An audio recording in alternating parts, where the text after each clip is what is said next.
नमस्कार, मी लक्ष्मण. आपण पाहतायत आपला आवाजमध्ये आपलं मनपूर्वक स्वागत. पिंपरी चिंचवड महानगरपालिकेच्या निवडणुकीसाठीचा प्रचाराचा आजचा शेवटचा दिवस होता आणि राज्याचे उपमुख्यमंत्री अजित पवार यांनी प्रभाग क्रमांक 7 मध्ये त्या ठिकाणी प्रचारार्थ सभा घेतली. प्रचार सभा त्या ठिकाणी पार पडली. खरं तर हाय सिक्युरिटी सुद्धा त्या निमित्तानं आपल्याला पाहायला मिळाली. माझ्यासोबत भोसरी विधानसभा मतदारसंघाचे प्रथम आमदार विलास लांडे पाटील आहे. त्यांच्याशी आपण बातचीत करणार आहे. लांडे साहेब, आपला आवाजमध्ये मनापासून स्वागत. दादांची सभा या ठिकाणी पार पडली. कशा पद्धतीचं वातावरण पाहायला मिळालं? नमस्कार. प्रथमतः आपला या ठिकाणी मनापासून स्वागत करतो की आजची प्रचाराची शेवटची सभा भोसरीच्या PCMT चौकामध्ये त्या ठिकाणी आज राज्याचे मुख्यमंत्री, या जिल्ह्याचे पालकमंत्री आणि पिंपरी चिंचवड शहराचे खरे शिल्पकार अजितदादा पवारांची या ठिकाणी जाहीर सभा झाली.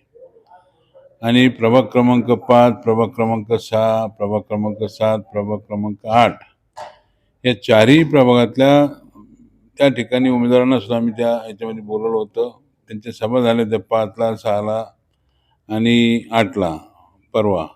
पण आज शेवटची सांगता सभा प्रभाग क्रमांक 7मध्ये राहिलेली होती. ती आज प्रभाग क्रमांक 7मध्ये घेतली. त्यामध्ये विराज लांडे असेल, अमोल डोळस असेल, अश्विनी फुगे असेल, अनुराधा लांडगे असतील, या चारही उमेदवारांच्या संदर्भात त्या ठिकाणी अजितदादांनी चांगल्या प्रकारे आज प्रचंड गर्दी सुद्धा त्या ठिकाणी दुपारच्या उन्हामध्ये गर्दी होती. आणि पिंपरी चिंचवड शहर हे त्या ठिकाणी असणारं त्या काळातलं 92 ते 2017 पर्यंत अजितदादांनी जे घडवलेलं शहर आहे, त्या शहराला परत पुनर्जीवन देण्यासाठी अजितदादांची खूप या ठिकाणी कष्ट आणि रात्रंदिवस त्या ठिकाणी आपल्या पिंपरी चिंचवड शहराचा एक आत्मा आहे.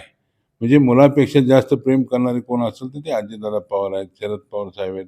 अशा अनेकांचे त्या ठिकाणी काम करत असताना खऱ्या अर्थानं शहराची जी जडणघडण आहे, जी आत्मीयता आहे, मग औद्योगिक क्षेत्रामधली क्रांती असेल किंवा सहकारामधली असेल किंवा या भागातल्या गोरगरीब जनतेची असेल, दीनदलितांची असेल, कामगारांची असेल, कष्टकऱ्यांची असेल, अशा सर्वांसाठी त्या ठिकाणी झटणारे हे नेते आहेत.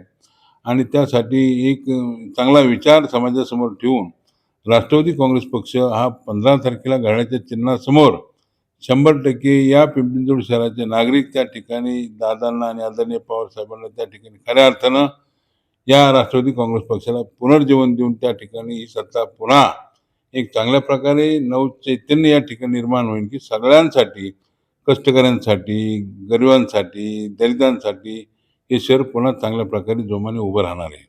दादांनी त्यावेळी सांगितलं की 500 स्क्वेअर फुटाच्या जे पण असणाऱ्या यांना सुद्धा कर माफ करणार आहे आणि मेट्रो आणि PMPLची सुद्धा बस सेवा त्या ठिकाणी मोफत करणार आहे. म्हणजे ह्या सर्व गोष्टी त्या ठिकाणी दादांच्या लक्षात आलं की आपण आता शहरातल्या नागरिकांचं काही देणं लागतो, त्या दृष्टिकोन त्यांचा हा प्रयत्न त्या ठिकाणी राहिलेला आहे. खरं तर लांडे साहेब, ही जी पालिकेची निवडणूक होती आहे, या निवडणुकीच्या निमित्तानं शहरातील जी काही राष्ट्रवादी काँग्रेस पक्षाची महत्वाची जबाबदारी आहे, ती तुमच्यावरती आहे, अजितभाऊ गव्हाणे यांच्यावरती आहे.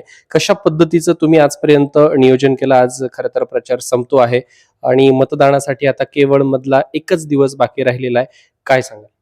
याच्यामध्ये मी किंवा अजित गव्हाणेपेक्षा त्या राष्ट्रवादी काँग्रेस पक्षाचे पिंपरी चिंचवड शहराचे जे राष्ट्रवादी काँग्रेस पक्षाचे प्रमुख कार्यकर्ते आहेत, हाडाचे कार्यकर्ते आहेत, साहेबांना दादांना मानणारे कार्यकर्ते, त्यांच्या जीवावरती राष्ट्रवादी पुन्हा 100% येणार आहे.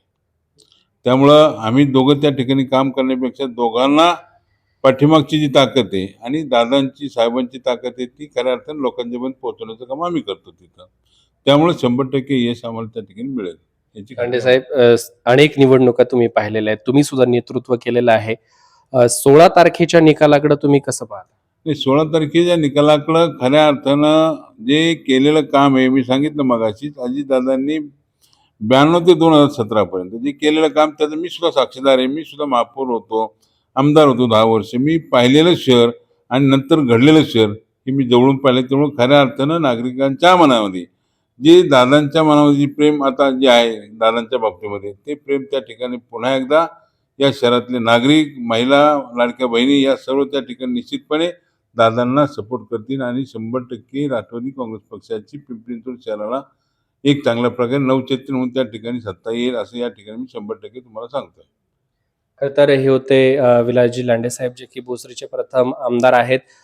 पिंपरी चिंचवड महानगरपालिकेमध्ये त्या ठिकाणी राष्ट्रवादी काँग्रेस पक्षाची सत्ता येईल असा विश्वास त्यांनी अजितदादा पवार यांच्या सभेनंतर या ठिकाणी आपल्याशी बोलताना हा विश्वास व्यक्त केलेला आहे. व्हिडिओ जर्नलिस्ट विश्वजित पोलेसह मी लक्ष्मण दातखिळे, आपला आवाज, भोसरी.